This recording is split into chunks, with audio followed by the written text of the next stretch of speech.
of shows. Available everywhere podcasts. Hello, everyone, and welcome back to the GSMC Fantasy Sports Podcast, brought to you as always by the GSMC Sports Network. Like I said before the break, our fourth segment will be focused on the running back position. We started our positional rankings for the week with the QB position. Hope you like that segment. Let me know what you think about that segment in the comments as well if you have any questions about it. But looking ahead to the running backs, definitely a lot of interesting guys. The four guys I picked this week kind of are guys who either have stepped up, I want to see step up based off of what I've seen out of their offenses so far, or just guys who I feel like will be more consistent going forward. Guys who will have been around, the periphery of solid, high-end running backs in fantasy, but are looking to break out for their offenses and for you in terms of fantasy. Without further ado, let's jump right into our fourth segment of the day here. Let's start off with a running back who really has been a nice supplementary piece for this Indianapolis Colts offense in the past couple of weeks. Especially, with the uncertainty about how injury-prone Anthony Richardson really is and how that will affect his development. This guy really does need to step up, but has proven and answered the call, at least in the past 2 weeks, that he can have staying power in this Colts offense. And that is... I did not make a graphic for that. I'm sorry. Jonathan Taylor. I thought I made a graphic. Sorry for that. Excuse me for that. But we will do this segment without graphic anyways, because I think that it will still be a good one that you can comment on if you so choose throughout. Jonathan Taylor, like I said, is a guy who is going to be, at the very least, a high-end RB1 for you in offense, if not an RB2, should they want to develop Anthony Richardson more. And that's a thing that you have to kind of monitor, right? Because as much as we want to see Anthony Richardson succeed in the league, it's not to his detriment, right? We don't want to see him continuously get injured in this offense. And so what do you need besides, a guy like Anthony Richardson to develop? You need a solid running back in the backfield. And that's what Jonathan Taylor, at least for the past 2 weeks, has shown. 21 carries, 88 yards, 1 touchdown, 19.8 fantasy points against the Steelers' run defense, mind you. Was looking to be one of the more impressive in the league. Really gashed them, especially, after Richardson went down. And it's going up because of Jags' defense that the less we say about the better, whether it be the run defense or the pass defense. Albeit, holding the Texans to 24 points being impressive, I still don't think going forward that they have as much of a shot on the defense as people think. So look for him, whether it be, Anthony Richardson or Joe Flacco at the QB position, to really supplement both of them very nicely. Because that's what I wanted to see out of him to begin with to start the season. A nice complementary style of play at the running back position that allows Anthony Richardson to develop and allows him to stay on schedule. So as long as, Anthony Richardson is healthy, that partnership is going to continue to grow, and that's why I appreciate Jonathan Taylor as not only a real-life running back, but a fantasy running back. But this next guy that I'm going to talk about, as we've had a love-hate relationship with him here on the show, before the start of the season, in fact, I kind of said that this guy was not going to replicate his exploits of last year, because of his speed and how this offense was looking projected for the season. And now that we know we're 4 weeks into the season, his quarterback is hurt, and they have to come up with different plays to kind of keep that offense on schedule. I kind of want him to be the focal point of this offense now. I'm kind of retracting what I said about him to start the year and kind of wanting to go all in on him. It's through kind of fate of circumstance, but I feel like going forward, his fantasy value could only skyrocket from here, hopefully. And that's De'Von Achane. What I liked about what bringing Tyler Huntley into the team would do for the Dolphins was it would allow De'Von Achane to have a bigger role, because I thought with Tua, he was kind of holding him back because, yes, De'Von Achane was good for an explosive play on the ground, but ultimately what Mike McDaniel wants, I believe, is Tua to be very effective in the vertical game down the field. So that's why I felt like De'Von Achane might be a little bit inhibited in terms of what he was able to do in this offense this year. But now that that's not the case anymore, now that you have Tyler Huntley, and this is more of an imploring kind of statement to Mike McDaniel. If he sees this segment at all, I don't think he will, but I'm still imploring him to utilize both Huntley and Achane to great effect. It opens up a lot more avenues. Trust me, I know it's painful, letting go of what you had wanted to build your offense around this year and kind of throwing it all out the window to go more run heavy and kind of eschewing Tyreek Hill and Jalen Waddle. But it's what you have to do. And I think what is going to be most effective, most importantly, going forward for you to stay competitive if that's what you want this season.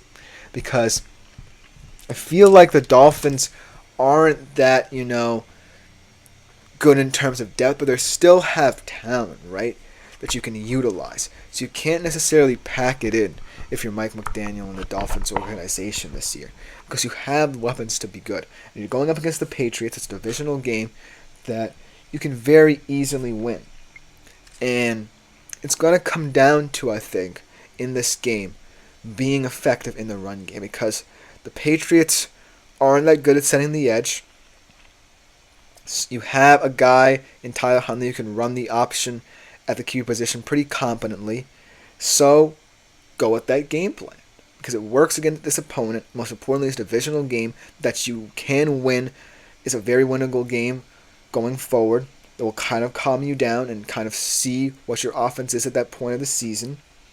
And most importantly, it will allow Devon Achane to find his sea legs. And that's why I think I have to retract my statement on him, because through no fault of his own and through no fault of my own, actually, Devon Achane is going to become an integral part of what the Dolphins do moving forward. So take this with a grain of salt, because I still don't believe Mike McDaniel will do it, but looking forward, I feel like it's something that I want to monitor for them, and I feel like you should as well, because Devon Achane, when he's on, is perhaps one of the best running backs in fantasy we've seen. And so, make of this what you will, because I still am wary of him. But I'm willing to take the brakes off what I said before the season. What the Dolphins offense looks like right now. Then our third guy is a guy we've talked about a lot on the show. A lot of you guys like him in the comments. James Conner. I love James Conner.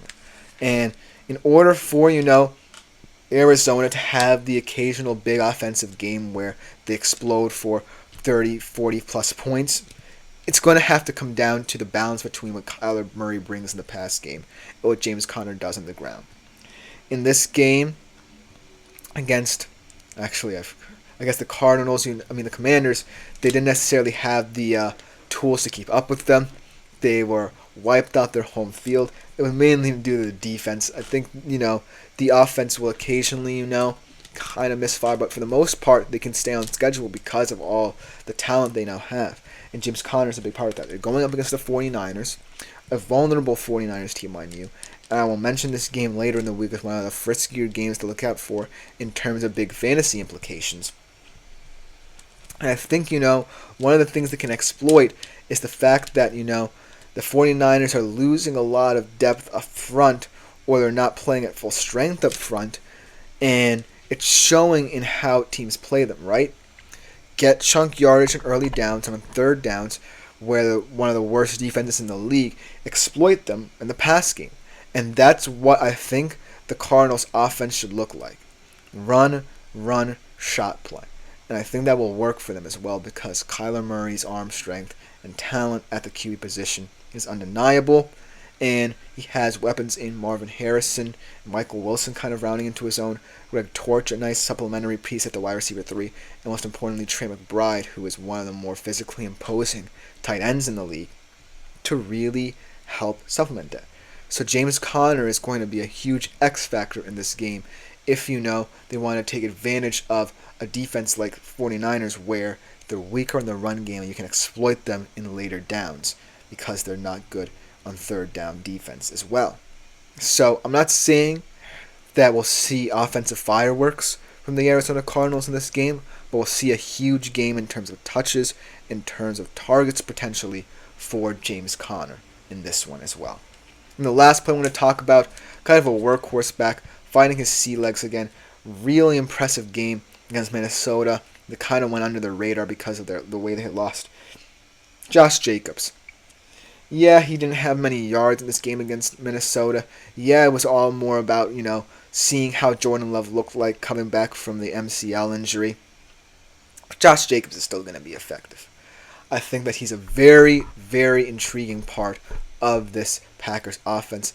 Yes, perhaps because of the Christian Watson injury, he's going to get a couple more touches, kind of calm Jordan Love down and make sure they're playing mistake-free football, because what we saw against Minnesota was not indicative of what I think this offense can play like. So, if Josh Jacobs, gets, say, 15 to 20 amount of touches, I think he can make the most of them. Most importantly, in the receiving game, he looked very effective. They said that he had never caught a receiving touchdown in his career, and that's kind of one of those things where you're like, oh, really? Because Josh Jacobs is a very versatile back. And in this Packers offense, suddenly become more versatile, if the passing game suddenly becomes stagnant. And as much as I would love to see the Packers run game, the pass game actually really open up, because Jordan Love has a lot of different weapons at his disposal, I think that Josh Jacobs can set the tone for them. They're going up against a Rams team that on the defensive side of the football is not putting all the depth and experience they have together combined with their youngsters, combined with their second, third year players to the best of their abilities. I think that it's going to take a while for their run defense to really coalesce, and I think the Packers should take advantage of that. So look for Josh Jacobs to get a lot of touches in this offense as well. But overall, these four running backs all kind of still have some points to prove to me, whether or not it be their coaches implementing them more into their game style, or just, continuing to prove that they're nice pieces for their QBs in the backfield. But let me know what you think in the comments, because my list certainly is one that can be scrutinized very heavily. But coming up for our last time of the day's show, I give you my bold fantasy predictions for this coming up week. Don't be surprised if you will, kind of segment that a lot of you guys love. We'll be right back, so don't go anywhere to conclude the show.